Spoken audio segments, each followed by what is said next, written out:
When trying to decide what coupler to use to put your pipe together, I'm going to keep this really simple for you guys.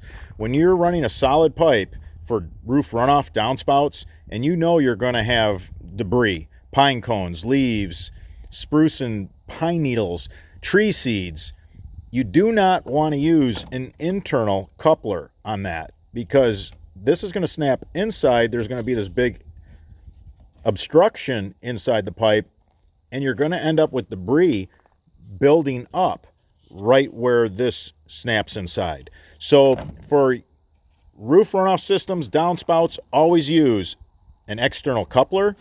There's several varieties that we endorse and that we use and sell.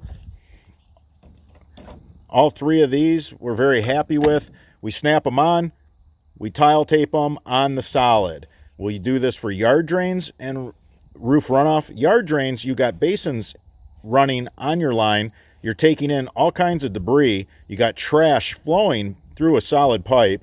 You want an external coupler so you can keep that debris flowing freely. Now for perforated pipe, that's a different story.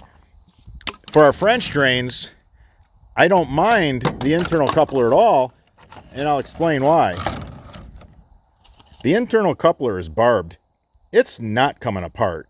When you snap this in, the only way it's coming apart is if you cut it off with a razor blade.